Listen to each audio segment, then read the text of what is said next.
তুমি কবরে যাইতা না? কি ভাবছো? এই সূর্য যতদিন তুমিও ততদিন না। সূর্য হয়তো থাকবে আরো অনেক দিন, কিন্তু তুমি তো থাকবে। চাঁদ উঠবে আরো অনেক দিন, কিন্তু তুমি তো থাকবে।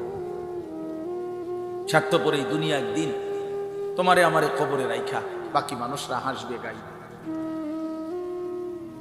বাকি মানুষরা দুনিয়া বুক করবে, আমারে শুধু কবরে রাইখা, আপনাকে শুধু কবরে রাইখা। এটাই বাস্তব। হযরত আবু বকর সিদ্দিক রাদিয়াল্লাহু তাআলা আনহু তিনি প্রত্যেক দিন বলতেন, কুল্লু মরিইন মুসাব্বাহুন ফি আহলিহি ওয়াল মাউতু আদনা মিন শিরাকি না'লিহি।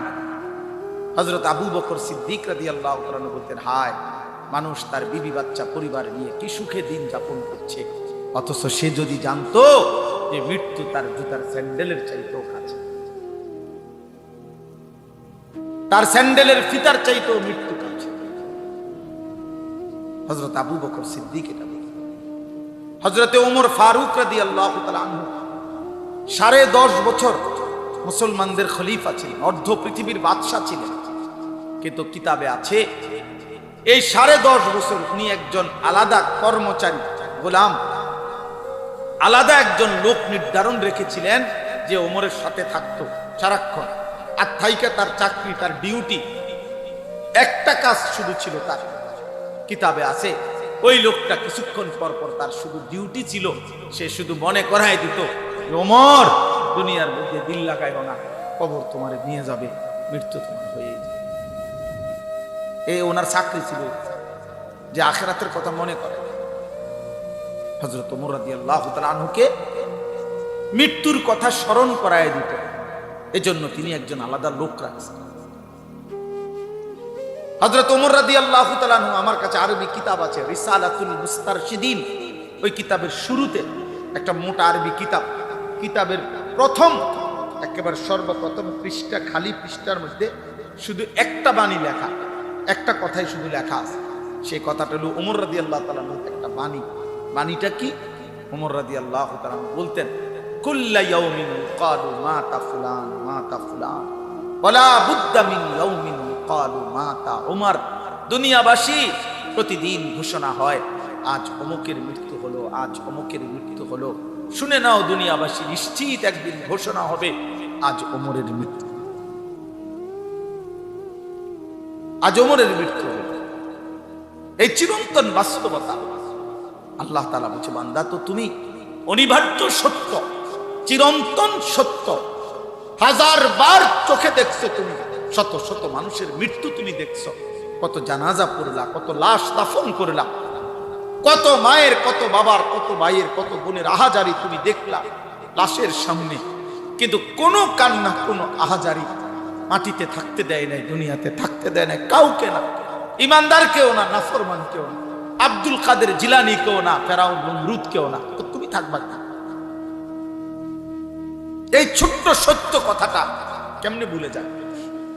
এত মিথ্যা, এত চুরি, এত ডাকাতি, এত জিনা, এত ব্যভিচার, এত মদ, এত জুয়া, এত নারী, এত অশ্লীলতা, এত গালি, এত হারাম, এত অবৈধ উপার্জন কেমনে করে? তার উপরে আবার মুসলমান, সে কিভাবে করে? বুঝাই গেল মূল কারণ একটাই, ওর আখিরাত মনে, ওর সব মনে আছে, ও দুনিয়া সবই বোঝে। একেবারে বুড়া 90 বছরের অসল মানুষ এখনো আমার চা দোকানে বসে রঙিন টেলিভিশনে নর্তকী দেখে, উনি বুঝে এর মধ্যে মজা আছে। হ্যাঁ, ওনার জীবন অসল, শরীরের মধ্যে কোনো আড্ডি গুড্ডি নাই, কিন্তু ওই যে পুরান বদভ্যাস আছে, নাফরমানি আর চুপ করে। হ্যাঁ, এই জন্য মনে রাখবেন, যার গুনাহ চলমান তার বয়স যেমন বাড়ে, গুনাহ তত মজবুত, গুনাহ তত মজবুত। বুঝেন নাই? গুনাহও তত ভারী হয়, পোক্ত হয়। এই জন্য ভাই আমার প্রথম কথা, আপনারা অনেক কষ্ট করে, শ্রমজীবী মানুষ, মাহফিলের ইন্তজাম করেছেন, আপনাদের এই ভালোবাসা, আপনাদের এই ফিকির, আপনাদের এই মেহনত, আপনাদের এই ছোট্ট ছোট্ট সামান্য একটু একটু নিশ্চয়ই দান করছেন। আপনারা কেউ লাখ টাকা দেন না, আপনারা অল্প অল্প দিচ্ছেন, তো সেই অল্প অল্প জমানো টাকায়, ভালোবাসায় আপনাদের এই মাহফিল, অতএব এখানে যেন মূল ফিকির হয়, শুধু লোক জমানো এটা মাকসাদ না, বরং আমার আপনার প্রত্যেকের কলিজায় যেন আখিরাতের ফিকির আসে। কিসের ফিকির বলেন? আখিরাতের। ইন্নাল্লাযীনা লা ইয়ারজুনা লিকাআনা ওয়ারাদু বিল হায়াতিদ দুনিয়া ওয়াতমাআন্নু বিহা ওয়াল্লাযীনা হুম আন আয়াতিনা গাফিলুন। আল্লাহ বলে, চারটি কাজ করতে করতে যার জীবনটা শেষ হইছে, এক, যার জীবন এভাবে চলছে, চলাফেরা, উঠা বসা, খাদ্য খাবার, আয় রোজগার, তার 24 ঘন্টার চলাফেরা দেখা যায়, বোঝা যায় সে মূলত জান্নাত চায় না। জান্নাত চাইলে সে নামাজ পড়তো, জান্নাত চাইলে সে হালাল হারামের পার্থক্য করত, জান্নাত না চাইলে সে জবানের হেফাজত করত, জান্নাত চাইলে সে চোখের হেফাজত করত, জান্নাত চাইলে সে হালাল উপার্জনের গুরুত্ব দিত।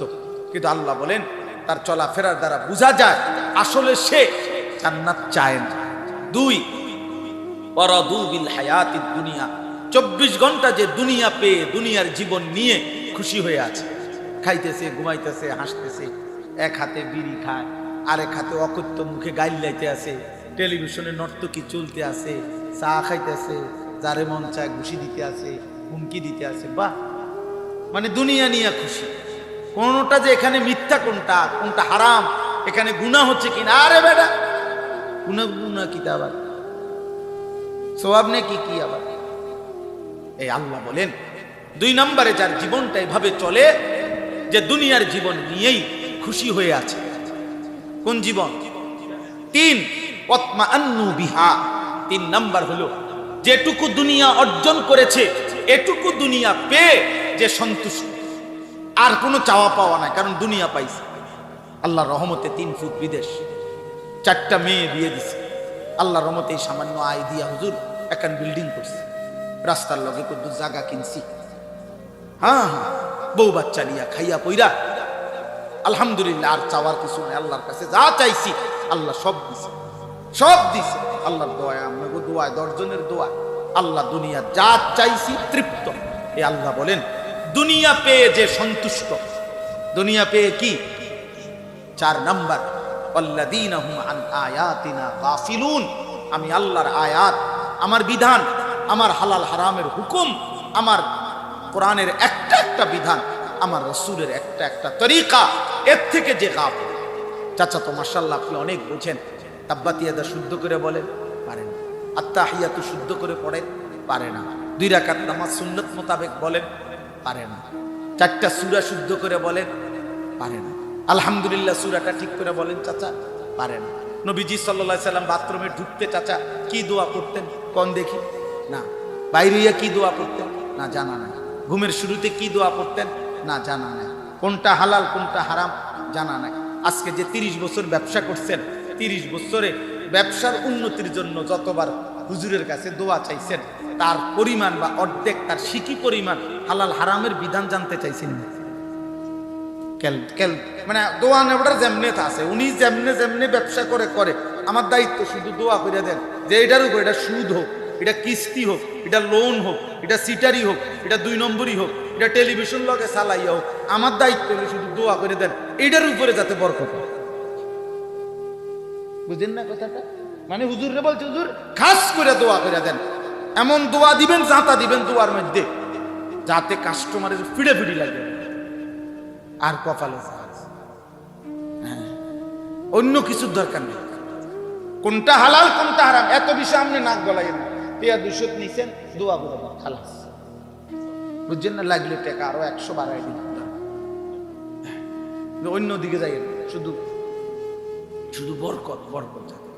দেখবেন বহু দোকানের চারদিকে আপনার এরম লাল লাল, হ্যাঁ, তাবিজ, বিভিন্ন লেখা লেখে, লাল লাল লাল কালি দিয়া লেখা, জাফরান কালি দিয়া লেখা, এগুলা 4-5টা টাঙ্গাইছে, বিকিতা বরকত, বরকতের তাবিজ।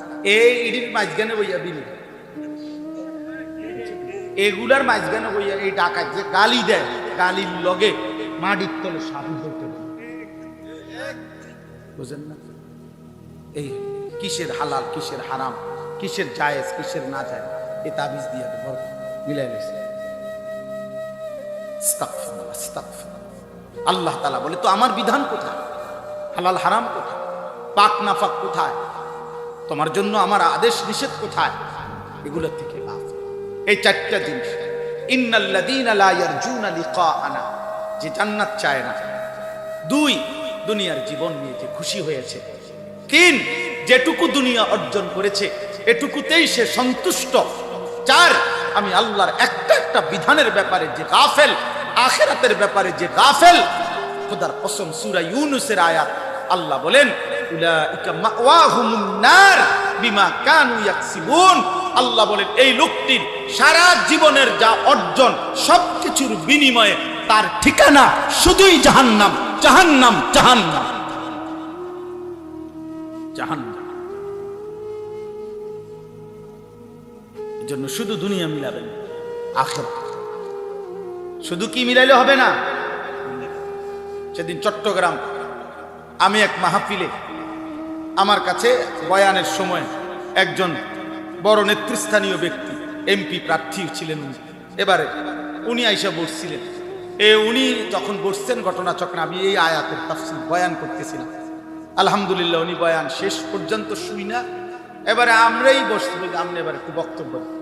তো উনি এই মাইকটা নিয়ে শুধু বলছে যে হুজুরে যে কথা বলছে এরপরে কোনো কথা নাই, আমার মাথাতে আখিরাতের টেনশন ঢুকছে, হুজুরের কথায় আমার জন্য দোয়া করবেন। আসসালাম খালা। অন্য অন্য লোকরা বললো যে কয় হুজুর উনি আধা ঘন্টা কম মাইক ছাড়ে না, কাজ কি তাবিজ হইলেও না। উনি, আমারও ভাল লাগছে যে ওনার ভিতরে এই কথাটা ফিকির আসছে, ফিকির আসছে। শুধু রাজনীতিবিদ না, মানে ওই অঞ্চলের অনেক বড় প্রভাবশালী ব্যক্তি। যাই হোক, আমার বলার উদ্দেশ্য হলো প্রত্যেকটা কিশোর ভাই, নওজোয়ান ভাই, ব্যবসায়ী ভাই, আমরা প্রত্যেকে শেষ পর্যন্ত আমাদের গন্তব্য আখিরাত। আমাদের গন্তব্য কোথায়? আমাদেরকে আখিরাতে ফিরতেই হবে, আমাদেরকে কবরে যেতেই হবে, আল্লাহর মুখোমুখি হইতেই হবে। অতএব আজকের এই পুরা ওয়াজের মূল মাকসাদ যেন আমরা আখিরাতের ফিকির আমাদের মধ্যে আসে। আল্লাহ আমাদের প্রত্যেকের কলিজায় আখিরাতের ফিকির দান করে।